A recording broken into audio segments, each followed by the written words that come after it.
Assalomu alaykum. Hurmatli tinglovchilar. Demak, bugungi mavzuyimiz moddalarning agregat holatlari va qattiq holat, suyuq holat va gazsimon holatlari o'rtasidagi bog'liqlik va asosan qattiq holat haqida gaplashamiz. Demak, moddaning agregat holati demak bu moddaning fazodagi holati hisoblanadi. Ya'ni modda o'zi aslida molekulalar va atomlar uyushmasi va bu atomlar va molekulalar uyushmasi fazoda ma'lum bir holatlarni, ya'ni 3 ta holatdan birontasini egallashi mumkin. Moddaning molekulyar tuzilishi haqidagi tushunchalarga asoslanib, uning xossalarini tushuntirish moddaning molekulyar kinetik nazariyasining predmeti hisoblanadi. Demak, agregat holat quyidagi turlarga bo'linadi. Ya'ni qattiq holat bu moddaning eng zich holati hisoblanadi. Bunda molekulalar va atomlar o'ta tartibli holatda, muntazam bir-birini takrorlaydigan holatda bo'lishi mumkin. Endi qattiq holatning o'zi ayni paytda demak ikkiga bo'linadi, ya'ni kristal va amorf holatlarga bo'linadi. Agar moddadagi molekulalar demak tartibli, muntazam, o'zaro muntazam molekulalar yoki atomlar ora masofaga ega bo'ladigan bo'lsa, bu kristal holat deyiladi. Agar molekula va atomlar orasidagi muntazamlik buzilgan bo'lsa, ya'ni ayrim bir atomlar o'rtasidagi masofa boshqa bir atomlar yoki molekulalar o'rtasidagi masofani takrorlamasa, demak bu amorf holat deyiladi. Endi suyuq holat molekula va atomlarning tartibsiz joylashuvi, ya'ni o'ta zich joylashgan tartibsiz holatdagi holat hisoblanadi, lekin molekula va atomlar orasidagi masofa juda zich. Gaz holat demak suyuq holatdan farqli o'laroq molekula va atomlar orasidagi masofa demak katta bo'ladi. Plazma holat demak bu gaz holatining o'ta yuqori temperaturadagi holat hisoblanadi va bu yerda e, plazma holatida asosan zaryadli zarrachalar tashkil qilgan bo'ladi asosan. Endi moddalarning agregat holati bir xil moddalar molekulalarining o'zaro joylashishi, harakatlanish xarakteri va o'zaro ta'sirlashishi bilan tavsiflanadi. Quyida siz 3 xil holatdagi molekulalarni ko'rmoqdasiz. Ya'ni birinchisi qattiq holatda ko'ryapsiz, ya'ni bu yerda molekula va atomlar orasidagi masofalar ko'rib turganingizdek bir-birini yoki takrorlaydi yoki muntazamlik kuzatiladi, ya'ni qaytariladi. Ularning orasidagi masofani ko'rib turganingizdek, demak, ma'lum bir oraliqda takrorlanuvchan oraliq bo'ladi. Suyuq holatda molekula va atomlar orasidagi demak masofani juda zichligini ko'rib turibsiz, lekin tartibsiz holatda joylashgan. Gaz holatda demak molekula va atomlar orasidagi masofa juda yuqori, juda katta bo'ladi va molekulalar tarqoq holatda xaotik harakat qiladi. Moddaning muayyan agregat holatini egallashi uni tashkil etuvchi molekulalarning kinetik va potensial energiyalariga bog'liq bo'ladi. Molekulalarning potensial energiyasi uning boshqa zarrachalar bilan bog'lanish darajasini tavsiflaydi. Molekulalarning kinetik energiyasi ularning bir-biriga ergashishi tendensiyasini ifodalaydi. Potensial energiyasi bo'lsa, demak ularning ma'lum bir muallaq holatda turishini ifodalaydi. Qattiq kristal jismlar atomlarning muvozanat pozitsiyalarini joylashishi bilan tavsiflanadi. Molekulalarning yadrolari orasidagi elektr itarilishi kuchlari molekulalar orasidagi masofaning qisqarishiga, molekulalarning diametridan kamroq masofada ularni o'zaro tortishishidan kelib chiqadi. Har bir molekula kosmosda ma'lum hajmni egallaydi. Qo'shni molekulalar o'ziga tortadi va bir vaqtning o'zida ulardan qaytariladi, ya'ni itariladi. Ularning joylashgan joyini egallashiga to'sqinlik qiladi. Ushbu o'zaro ta'sir tufayli molekulalarning bo'shliqni zich qilib to'ldiradi. Qattiq jismlardagi molekulalar tartibli joylashgan bo'ladi. Qattiq modda muvozanat pozitsiyalari atrofida kichik tebranishlar hosil qiluvchi atomlarning issiqlik harakatining tabiati va shakli barqarorligi bilan tavsiflangan moddaning holati hisoblanadi. Kristal va amorf qattiq jismlarning o'rtasidagi farqlar ko'zga ko'rinadi. Ya'ni kristal holatda biz aytganimizdek, demak kristal holatda molekula va atomlar o'rtasida muntazamlik kuzatiladi. Amorf holatda bo'lsa, demak muntazamlik bo'lmaydi. Ya'ni ikkita zarrachani o'rtasida ikkita atom va yoki ikkita molekula o'rtasidagi masofa boshqa bir atom, ya'ni parallel holatda turgan boshqa bir atomning orasidagi masofadan farq qiladi, ya'ni qaytarilmaydi. Bu amorf holat deyiladi. Endi atomlarni kristal tuzilishda va amorf tuzilishda joylashishi ko'rsatilgan. Ya'ni qattiq moddani turli xil amorf va kristal holatda joylashishi keltirilgan. Ya'ni ko'rib turibsizki, demak kristal holatda atom va molekulalar zich joylashganligidan tashqari ularda muntazamlik kuzatilmoqda, ya'ni tartib bor. Amorf holatda bo'lsa, demak ularda zich joylashish bo'lganligi bilan, doimiy tebranish harakati bo'lganligi bilan ularda demak ko'ryapsizki, molekula va atomlar o'rtasidagi masofa qaytarilmaydi va muntazamlik yo'q. Endi Kristal moddalarning atom va molekulalarning tuzilishiga quyidagi kristallarni keltirishimiz mumkin. Ya'ni fullerning tuzilishi yoki natriy xlorning tuzilishini yoki bo'lmasa temirning tuzilishlarini keltirishimiz mumkin. Bu yerda masalan markazlashgan kub yoki bo'lmasa bu yerda ikasaedr, bu yerda demak kubsimon strukturalarni ko'rishimiz mumkin. Bular kristal tuzilishi, ya'ni bu yerda atom va molekulalar o'rtasidagi muntazamlikni yoki doimiy qaytarilishni ko'rishimiz mumkin. Demak, kristal panjaralarning turlari, ya'ni markazlashgan kub bo'lishi mumkin yoki bo'lmasa kub shaklida bo'lishi mumkin yoki yonlari markazlashgan kub shaklida bo'lishi mumkin. Ya'ni xususan mana markazda turgan atom, demak mana bu kubning bitta yon tarafida joylashgan holatlari ham bo'lishi mumkin. Zarrachalarning issiqlik tebranishlari yuzaga keladigan muvozanat holati kristal panjara tugullari deb ataladi. Monokristallar zarralari bitta kristal panjara, bir kristal hosil qiladigan qattiq jismdir. Monokristallarning anizotropiyasi bu monokristallarni suyuqlik yoki gazlardan ajratib turuvchi asosiy xususiyatlaridan biri ularning fizik xossalarini anizotropiyasidir.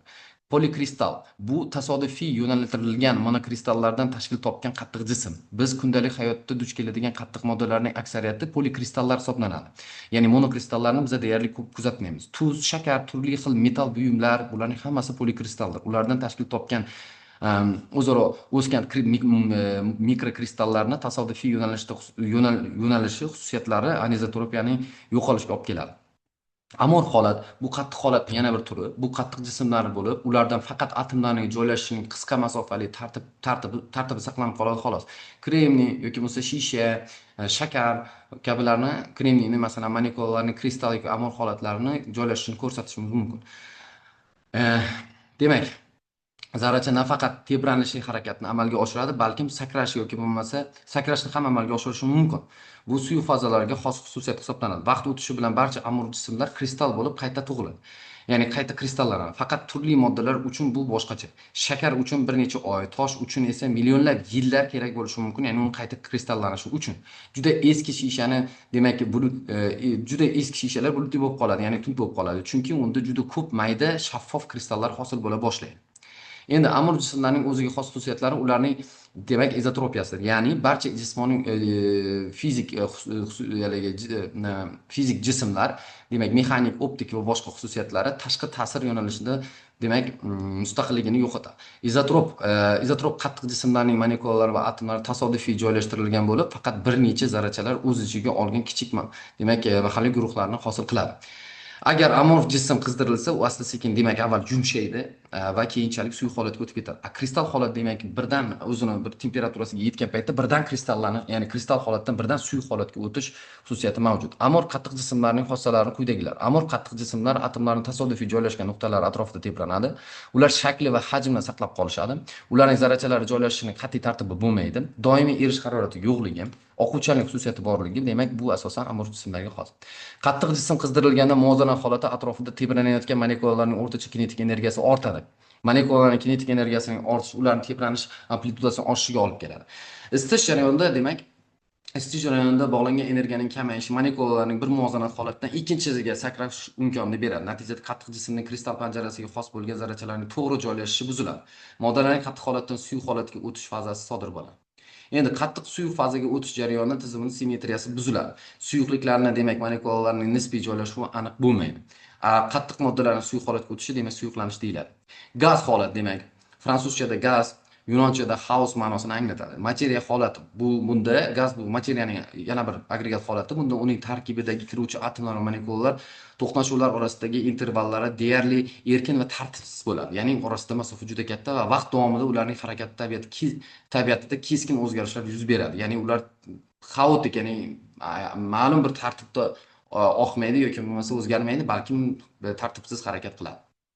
Har qanday moddaning demak moddani bosim harorati mos ravishda tanlash orqali gaz holatida aylantirish mumkin. Shuning uchun gazsimon holatning mumkin bo'lgan hududi o'zgaruvchanligi grafik tarzda ifodalanadi. Misol bosim yoki haroratga bog'langan diagrammalari mavjud demak. Qaynash temperaturasi kritik harorati mavjud bo'lib, unda demak har qanday moddaning kritik qaynash temperaturasi unda past bo'lgan demak nuqtada sublimatsiyalanish, bug'lanish egri siziqlari bilan chegaralanadi. Endi Demak, suyuq holatga to'xtaladigan bo'lsak, agar molekulalar o'rtasidagi kinetik energiyani ularni tortishining o'rtacha potensial energiyasi mutanosib bo'lsa, modda suyuq holatda bo'ladi. Suyuq moddalarning qattiq holati, demak, moddaning qattiq holati va gazsimon holatini xususiyatlarini o'zida mujassam etgan agregat holat, ya'ni o'rtasi hisoblanadi. Suyuqlik zarrachalari joylashuvining qisqa masofali tartibi va molekulalarning issiqlik harakatining kinetik energiyasi va ularning o'zaro ta'sir qilish potensial energiyalaridan kichik farq bilan tavsiflanadi. Suyuqlik molekulalarning issiqlik harakati muvozanat pozitsiyalari atrofidagi tebranishlardan va bir muvozanat holatdan ikkinchisiga nisbatan kam uchraydigan sakrashlardan iborat. Bu demak, bu suyuqlikning suyuqligi bilan bog'liq bo'ladi. Tashqi kuch ta'sirida suyuqlik o'z hajmini saqlab qoladi, oqadi va idish shaklini olishi mumkin. Suyuqlikning idish siqish qobiliyati past va kristal qattiq jismlarga siqilishidan unchalik farq qilmaydi. Chunki bu yig'ilish haroratni materiyaning zarrachalarning taxminan teng o'rash zichligi bilan ifodalanadi. Endi plazma holatiga keladigan bo'lsak, biz aytib o'tganimizdek yuqori haroratdagi gaz holati hisoblanadi. Demak, plazma holati o'ta issiq bo'lganligi bilan, demak, uni qaynoq plazma yoki sovuq plazma turlariga ham ajratishimiz mumkin. Tizimning bir agregat holatdan ikkinchisiga o'tishi, demak, fazaviy o'tish deyiladi. Fazaviy o'tishlar, demak, suyuqlanish, parlanish, ya'ni bug'lanish yoki bo'lmasa kondensatlanish, sublimantlanish deb ataladigan, demak, turlarga bo'linadi. Misol uchun aytishimiz mumkin, qattiq moddani, demak, kristal holatdan suyuq holatga o'tishi, demak, bu suyuqlanish deyiladi, erish emas, suyuqlanish deyiladi. Modda chunki erishi mumkin, lekin uni temperatura ta'sirida suyuq holatga o'tkazsangiz, bu suyuqlanish deyiladi. Qaytib suyuq holatdan, demak, qattiq holatga o'tishi bu kristallanish deyiladi. Suyuqlikni gazsimon ham parsimon holatga o'tishi, demak, parlanish, bu bug'lanish atamasi bilan yuritiladi. Gaz holatni qaytib suyuq holatga o'tishi kondensatsiya deyiladi. Lekin shunday holatlar bo'ladiki, demak, qattiq modda birdaniga gaz holatga yoki gaz modda birdaniga qattiq holatga o'tishi mumkin. Buni, demak, desublimatsiya yoki sublimatsiya, depozitsiya atamalari bilan ataladi. Demak, suyuqlik moddalarni, demak, bir agregat fazaviy o'tishlarida, demak, issiqlik yutilishi yoki bo'lmasa issiqlik chiqishi bilan boradigan jarayonlar keltirilgan. Ya'ni haydash jarayoni, demak, bu yerda suyuqlanish jarayoni, ya'ni ko'rib turibsizki, qorni, demak, sekin-asta suyuq holatga o'tishi, ya'ni temperatura ta'sirida sodir bo'ladi. Kondensatsiya jarayoni keltirilgan, ya'ni bu holatdan qaytib yana suyuq holatga o'tishi. Yoki kristallanish, demak, o'sha ertalab turgan paytimizda, demak, mashinalar ustida hosil bo'ladigan qor parchalari, demak, bu qayta kristallangan suv bulutlar hisoblanadi. Demak, suyuqlanish bu jismning qattiq kristal holatdan suyuq holatga o'tish hisoblanadi. Demak, suyuqlanish sintezning o'ziga xos issiqlikni yutishi bilan sodir bo'ladi.